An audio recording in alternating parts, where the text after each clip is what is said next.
नदी के किनारे बसा था एक छोटा सा गांव सीतापुर, जो कि बहुत ही खूबसूरत था। जो भी उस गांव को देखता वो देखता ही रह जाता। उसी गांव में एक पुरानी हवेली थी। लोगों को कहना था कि वो एक भूतिया हवेली है। उसी हवेली में एक बुढ़िया रहती थी, इसीलिए डर की वजह से कोई भी गांव के लोग उस हवेली के पास नहीं जाता था। दादाजी, गांव के किनारे जो पुरानी टूटी फूटी हवेली है, उसका आखिर क्या रहस्य है? बताइए ना मुझे। गांव के लोग इस हवेली से इतना डरते क्यों हैं? करण, तुम क्यों इस हवेली के पीछे पड़े हो? तुम जो गांव में सिलाई और कढ़ाई का ट्रेनिंग सेंटर खोलना चाहते हो, उसके बारे में सोचो। दादाजी, आप मुझे उस रहस्यमयी हवेली के बारे में क्यों कुछ बताना नहीं चाहते? माना कि मैंने शहर में रहकर पढ़ाई लिखाई की है, पर हूं तो मैं इसी गांव का, और अब मैं यहीं रहूंगा, तो गांव की हर चीज से वाकिफ होना मेरे लिए जरूरी है। क्या बताऊं तुम्हें? तुम इन बातों पर विश्वास नहीं करोगे, पर हाँ, गलती से भी उस हवेली के पास कभी मत जाना। करण हरिराम का एक लौता पोता है। कुछ ही दिन पहले उसने शहर में अपनी पढ़ाई पूरी करके गांव लौट आया है। अब वो गांव में सिलाई और कढ़ाई का ट्रेनिंग सेंटर खोलना चाहता है।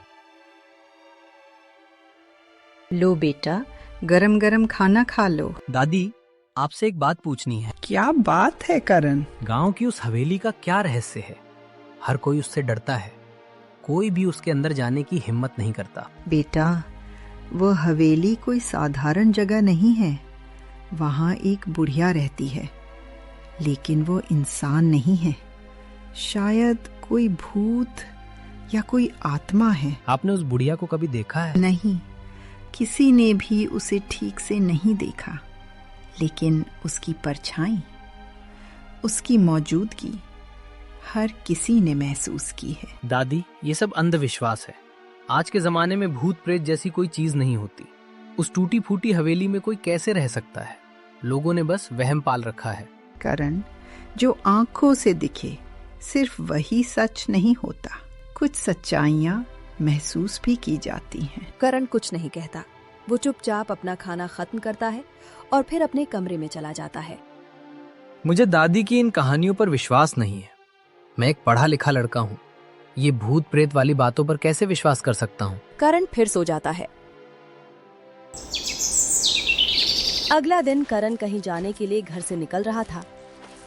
कहाँ जा रहे हो करण बेटा? दादाजी, मैं चंदन से मिलने उसके घर जा रहा हूँ। ओह अच्छा, पर बेटा मेरी बात याद है ना? हाँ दादाजी, याद है। उस हवेली में नहीं जाना। हाँ, इस बात को हमेशा याद रखना। ये कहकर हरिराम अपने कमरे में चले जाते हैं। तभी चंदन की बहन दीपाली वहाँ आ जाती है। करण भैया, शहर से कब आए हो? कुछ दिन पहले ही आया हूँ। इस बार कब तक रहोगे? अब मैं गांव में ही रहूंगा। मेरी पढ़ाई पूरी हो गई है, अब यहीं कोई काम शुरू करूंगा। बहुत अच्छा, हमारे घर जरूर आना। अभी मैं तुम्हारे घर की तरफ ही जा रहा हूँ। पर भैया तो अभी घर पर नहीं है। कहाँ गया है चंदन? वो नदी किनारे बैठा हुआ है। ठीक है, मैं वहीं जाकर उससे मिल लूंगा। करण फिर चंदन से मिलने नदी की ओर चल पड़ता है। इतने में हेमलता बाहर आ जाती हैं। अरे दीपाली, यहाँ कैसे आना हुआ? बहुत दिनों बाद तुम्हें देख रही हूँ। दादी, आपको एक खबर देने आई हूँ। कैसी खबर दीपाली? पता है दादी, कल हरी काका के 2 शैतान बच्चे हवेली की उस बुढ़िया के हाथों मरते मरते बचे। क्या वे बच्चे हवेली में घुसे थे क्या? नहीं दादी, हवेली के आंगन में एक बड़ा सा अमरूद का पेड़ है ना। हाँ, अमरूद का पेड़ तो है। उस पेड़ पर पके हुए अमरूद लटक रहे थे। दूर से उन अमरूदों को देखकर उन दोनों बच्चों का मन ललचा गया। फिर क्या हुआ? फिर हरी काका के वे दोनों शैतान बच्चे अमरूद के लालच में हवेली का गेट खोलकर आंगन तक पहुंच गए। अरे, इतनी हिम्मत आ गई उन बच्चों में? फिर क्या हुआ? फिर अचानक एक अदृश्य शक्ति ने दोनों बच्चों को धक्का देकर गेट के बाहर निकाल दिया। दोनों बच्चे बहुत डर गए और दौड़ते हुए घर पहुंच गए। तो घर में बताने पर बच्चों को मार जरूर पड़ी होगी ना दिवाली? हाँ दादी, घबराहट में बच्चों ने सारी बात घर में बता दी। हरी काका ने उन्हें थोड़ा मारा। ये बच्चे भी ना बड़ों की बात बिल्कुल नहीं सुनते। दीपाली कुछ समय तक दादी हेमलता से बातें करती है और फिर अपने घर लौट जाती है। उधर करण नदी किनारे चंदन से मिलता है। अरे करण, तू गांव कब लौटा? बस कुछ दिन पहले ही। आज तुझसे मिलने चला आया। तुझे कैसे पता कि मैं यहाँ पर हूँ? थोड़ी देर पहले तेरी बहन दीपाली हमारे घर आई थी। उसी ने बताया कि तू यहाँ है। दोनों दोस्त फिर इधर उधर की बातें करने लगते हैं। कुछ देर बाद अचानक करण कहता है, अच्छा चंदन, गांव में उस हवेली का क्या रहस्य है? क्यों, तुझे नहीं पता? हाँ, दादी कह रही थी कि वो एक रहस्यमयी हवेली है जिसमें एक बुढ़िया रहती है, पर लोगों को वो दिखाई नहीं देती। हाँ यार, उस हवेली में कोई बहुत बड़ा रहस्य है और वो बुढ़िया कोई भूत प्रेत ही है। हवेली में अजीब अजीब आवाजें गूंजती रहती हैं, इतनी डरावनी कि उसके पास से गुजरने में भी डर लगता है। ये सब लोगों का भ्रम है, भूत प्रेत कुछ नहीं होता। नहीं यार, कुछ तो सच्चाई है। जो भी उस हवेली में गया था वो वहाँ के डरावने माहौल से डर कर बेहोश हो गया था। दोनों दोस्त कुछ देर और बातें करते हैं, फिर अपने अपने घर लौट जाते हैं। कुछ दिन बीत जाते हैं। एक दिन गांव की दो औरतें, गौरी और शांता, नदी में पानी लेने गई थीं। तभी शांता, तुझे याद है कुछ साल पहले हमारे गांव के रामू काका अचानक गायब हो गए थे। हाँ, लोग कहते हैं आखिरी बार उन्हें उसी हवेली के पास देखा गया था और फिर कभी उनका कोई पता नहीं चला। हाँ, गांव के लोग कहते हैं हवेली की उस बुढ़िया ने उन्हें मार डाला। कल रामू काका घर लौट आए हैं। क्या सच में? हाँ, उन्हें देखकर उनके घर वाले भी चौंक गए थे। शॉकिंग ही ना, जिन्हें सब ने मरा हुआ मान लिया था।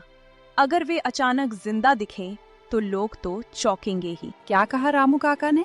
वे इतने दिन कहाँ थे? कहते हैं वे बहुत दूर चले गए थे, बाद में सब बताएंगे। पर उनके घर वाले उनकी बात पर विश्वास नहीं कर रहे हैं।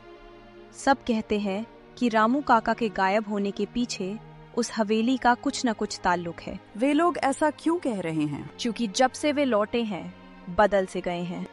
मतलब उनकी आंखों में एक अजीब सा खालीपन और डर है। सबको कहते फिरते हैं उस हवेली के पास मत जाना। पता नहीं उस हवेली का रहस्य कभी सुलझेगा भी या नहीं। गौरी और शांता फिर पानी लेकर अपने अपने घर चली जाती हैं। इधर करण हरदम उस हवेली के ही बारे में सोचते रहता। कोई चाहे कुछ भी कहे, पर मैं नहीं मानता कि उस हवेली में कोई रहस्य है। मैं उस हवेली में जाऊंगा और उसकी सच्चाई का पता लगाऊंगा। फिर एक दिन करण हिम्मत करके उस हवेली की ओर निकल पड़ता है। दोपहर का समय था। हवेली के आसपास अजीब सन्नाटा छाया हुआ था। आज हवेली की सच्चाई सामने आ जाएगी। पता चल जाएगा कि वो बुढ़िया कौन है जो लोगों के साथ आंख मिचौली खेल रही है। जैसे ही करण हवेली के गेट के पास पहुंचा, अचानक ठंडी हवा का झोंका आया। करण थोड़ा डर जाता है। ये हवा ही है और कुछ नहीं। करण फिर हवेली का दरवाजा खोल ले जाता है, लेकिन उसके खोलने से पहले ही दरवाजा अपने आप खुल जाता है। ये दरवाजा अपने आप कैसे खुल गया? नहीं, मुझे डरना नहीं है। अंदर जाकर देखना होगा कि क्या है। करण फिर हवेली के अंदर घुसता है। अंदर अंधेरा था। दीवारों पर कुछ पुराने चित्र लगे थे। उन चित्रों में बने इंसानों की आंखें जैसे करण को घूर रही थीं। करण धीरे धीरे आगे बढ़ता है। कोई है यहाँ? लेकिन कोई जवाब नहीं आता। अचानक पीछे से एक आवाज आती है। तू यहाँ क्यों आया है? करण घबरा जाता है और पीछे मुड़ जाता है। करण के सामने एक बूढ़ी औरत खड़ी थी। उसके सफेद बाल, झुर्रियों से भरा चेहरा, पर उसकी आंखों में एक अजीब सी चमक थी। तुझे यहाँ आने की हिम्मत कैसे हुई? किसने भेजा है तुझे यहाँ? मुझे किसी ने नहीं भेजा है, मैं खुद से आया हूँ। क्या करने आया है यहाँ? मैं इस हवेली का रहस्य जानने आया हूँ, तुम्हारी सच्चाई जानने आया हूँ। कौन हो तुम? लोग कहते हैं तुम कोई भूत हो। अगर मैं भूत हूँ तो तू क्या करेगा? तुम्हारी ये सच्चाई लोगों को बताऊंगा। अच्छा, ऐसा करेगा तू? एक बात बताओ, लोग तुम्हारी सिर्फ परछाई देखते हैं, तुम्हें देख नहीं पाते, पर मैं तुम्हें कैसे देख पा रहा हूँ? तू मुझे इसलिए देख पा रहा है क्योंकि मैं तेरे सामने प्रकट हुई हूँ। मेरे सामने तुम क्यों प्रकट हुई हो? इसके पीछे एक राज है। बुढ़िया की हंसी अचानक बंद हो जाती है। उसकी आंखें और गहरी, डरावनी हो जाती हैं। तू मेरा सच जानने यहाँ आया है ना? बर्दाश्त कर पाएगा वो सच? हाँ, कर पाऊंगा। बताओ, क्या है तुम्हारा सच? अचानक हवेली की दीवारें हिलने लगती हैं। ये क्या हो रहा है? दीवारें हिल क्यों रही हैं? और बहुत कुछ होगा, बस देखते जा। करण देखता है कि फर्श पर खून जैसे निशान बन रहे थे और वे धीरे धीरे एक दरवाजे की ओर जा रहे थे। तुझे सच जानना है ना? तो जा उस दरवाजे के पीछे। करण फिर उस दरवाजे के पास जाता है। करण धीरे धीरे दरवाजा खोलता है। अंदर एक कमरा था और उस कमरे में एक पुराना आईना रखा था। जैसे ही करण आईने में देखता है वो चौंक जाता है। ये मैं नहीं। आईने में उसका चेहरा नहीं बल्कि एक खून से लथपथ आदमी का चेहरा दिख रहा था। करण इतना डर जाता है कि अपने होश हवास खो बैठता है। कुछ याद आया? हाँ, याद आ गया। मैं इस हवेली का रहस्य पता करने यहाँ आया था। करण फिर एक बार आईने में खुद को देखता है। इस बार भी आईने में वही खून से लथपथ आदमी का चेहरा दिखाई दे रहा था। मैं आईने में अपना चेहरा क्यों नहीं देख पा रहा हूँ? इसमें किसी और का चेहरा क्यों दिख रहा है? ये तेरा ही चेहरा है, तेरे पिछले जन्म का चेहरा। क्या? पिछले जन्म में मैं वही आदमी था? हाँ। पर मुझे कुछ याद क्यों नहीं आ रहा है? पिछले जन्म की बातें किसे याद रहती हैं? पर मैं खून से लथपथ क्यों हूँ? ये खून तेरे कर्मों की दास्तान बयां कर रहा है। तुम ये सब क्या कह रही हो? इस जन्म, पिछला जन्म, मुझे कुछ समझ नहीं आ रहा है। जानना चाहता है पिछले जन्म में तू कौन था, क्या था? हाँ, मैं जानना चाहता हूँ, बताओ मुझे। बुढ़िया फिर करण को उसके पिछले जन्म का सच बताने लगती है। अपने पिछले जन्म में तू इस हवेली का मालिक था। ये हवेली मेरी थी। हाँ, पर इतने अमीर होने के बावजूद तू बहुत लालची और निर्दयी था। छोटी सी गलती पर तूने अपने 2 नौकरों को मार डाला था और फिर उनके शव को मिट्टी के नीचे दफना दिया था। नहीं, ये सब झूठ है। मैं इतना क्रूर इंसान नहीं हो सकता, किसी भी जन्म में नहीं। अब सुन, तूने मेरे साथ क्या किया था? क्या किया था मैंने तुम्हारे साथ? मैं तेरी नौकरानी थी। मेरी नौकरानी? हाँ, एक दिन मैं तेरे लिए चाय ला रही थी। बूढ़ी होने के कारण मेरा हाथ कांप रहा था। मेरे हाथ से चाय का कप गिर गया और तेरे हाथ पर थोड़ी गर्म चाय गिर गई। इसी जुर्म में तूने मुझे जिंदा जला दिया था। नहीं, ये झूठ है। ये सच है। मैं तेरी वही बूढ़ी नौकरानी की आत्मा हूँ जो इस हवेली में भटक रही हूँ। ये सुनकर करण के पैरों तले जैसे जमीन खिसक जाती है। तभी अचानक हवेली में दर्द भरी चीखें गूंजने लगती हैं। हमें न्याय चाहिए, हमें न्याय चाहिए। ये कौन बोल रहा है? यहाँ तो कोई नहीं है। ये आवाजें तेरे उन्हीं 2 नौकरों की हैं जिन्हें तूने मार डाला था। उन्हें भी मुक्ति नहीं मिली। वे भी मेरी तरह इस हवेली में भटक रहे हैं। मुझे कुछ याद नहीं। मैंने क्या किया था पिछले जन्म में? तुम्हारी बातें सुनकर मैं पागल होता जा रहा हूँ। मैं यहाँ क्यों आया हूँ? यही तो तेरी सजा है। हर जन्म में तू यहाँ आएगा और अपनी उस घिनौनी सच्चाई के बारे में जानेगा। बुढ़िया की बातें सुनकर करण बुरी तरह डर जाता है।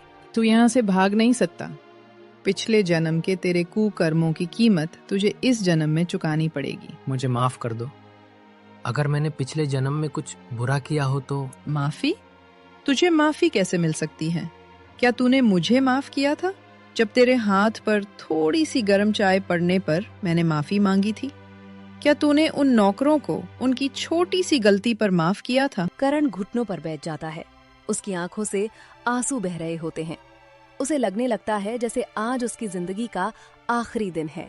देखो, मुझे नहीं पता मैंने पिछले जन्म में क्या किया था या क्या नहीं, लेकिन इस जन्म में मैंने कोई बुरा काम नहीं किया है। मैंने किसी के साथ अन्याय नहीं किया, तो फिर मुझे पिछले जन्म के बुरे कर्मों की सजा इस जन्म में क्यों मिले? यही तो जीवन चक्र है। मनुष्य के पिछले जन्म के कर्म उसके अगले जीवन को प्रभावित करते हैं। करण धीरे धीरे उठता है। अचानक उसकी नजर कमरे के कोने में पड़ी एक पुरानी डायरी पर जाती है। ये क्या है? ये तेरी डायरी है। तू हमेशा डायरी लिखा करता था। तेरे अच्छे बुरे सारे कर्मों की दास्तान इसी में है। करण डायरी पढ़ने लगता है। जैसे जैसे वो पन्ने पलटता है, उसके चेहरे का रंग उड़ता जाता है। क्या मैं इतना बुरा इंसान था पिछले जन्म में? अपने पैसे और रुतबे के अहंकार में मैं गरीबों को इंसान ही नहीं समझता था। तभी डायरी की एक बात करण को और भी ज्यादा परेशान कर देती है। वो थी हैंडराइटिंग। अरे, ये डायरी जिसने लिखी है उसकी हैंडराइटिंग और मेरी हैंडराइटिंग बिल्कुल एक जैसी है। तो क्या ये डायरी मैंने ही लिखी थी?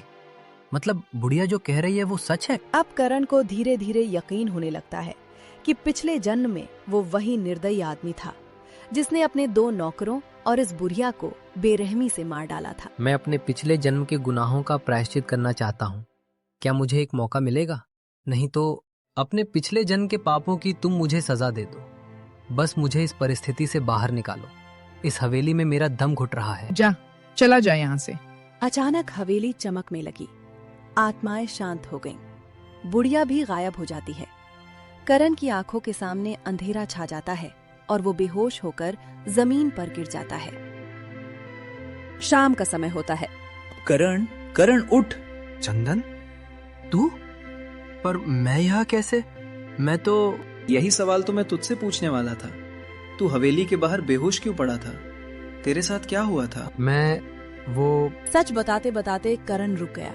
उसे लगा कि कुछ सच्चाइयों का बाहर न आना ही बेहतर होता है। बाहर से मैं हवेली को देख रहा था।